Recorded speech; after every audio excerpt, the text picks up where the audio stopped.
Good morning mga mare! Panibagong araw, panibagong ganap na naman namin ni Ethan dito sa loob ng bahay at bagong gising nga lang pala kami niyan. Pagkagising nga pala namin mga mare ay inuuna ko talaga na iligpit tong higaan namin para nga mas malawak nga din yung kikilusan ko dito sa aming sala. Ang hirap din kasi talaga kumilos mga mare pagka nga nakalatag pa nga tong higaan namin dahil nga sakop na sakop talaga itong aming sala. Bali, una ko nga pala niligpit mga mare yung aming mosquito net nga at binalik ko nga lang din pala siya doon sa plastic na lagayan niya. Eto namang comforter namin mga mare ay hindi ko pa nga rin na ibabalik yung pinaka-cover niya dahil nga nilabhan nga namin kahapon at hindi pa nga rin natutuyo hanggang ngayon. Isa lang kasi talaga yung cover namin sa comforter na yan mga mare, kaya pagka nga nilabhan yan madalas talaga 1 to 2 days nga bago namin maibalik. Pagkatapos ko nga pala tinupi yung aming comforter mga mare ay sunod ko naman ang niligpit. Ito nga pala mga una namin. At kung mapapansin nyo nga mga mare na meron nga kaming isang kumot dito na nakalabas nga dahil nga si Ethan nga ang gumagamit nito dahil nga naiinitan nga siya pagka nga comforter nga yung ginagamit niya. Kaya yung comforter nga mga mare ay kami na nga lang ng asawa ko yung gumagamit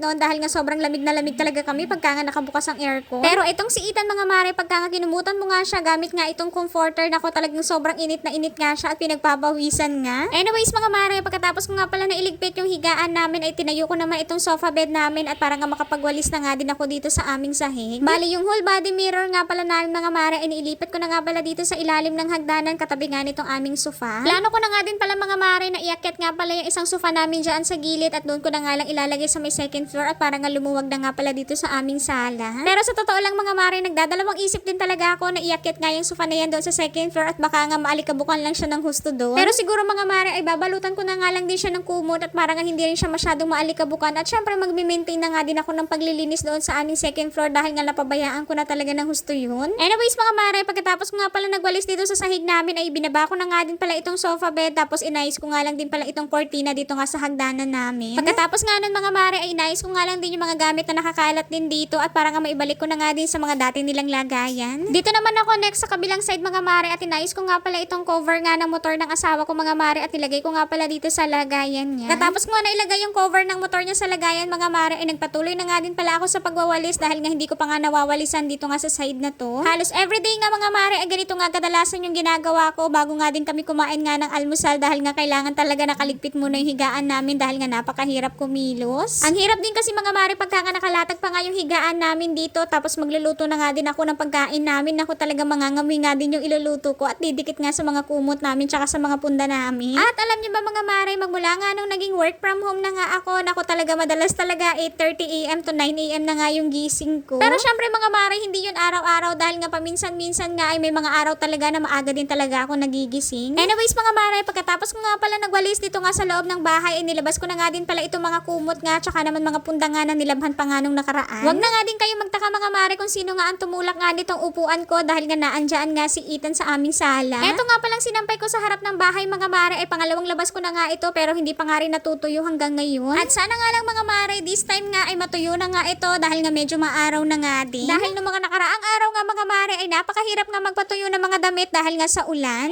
Siya yun lang muna. See you on my next vlogs.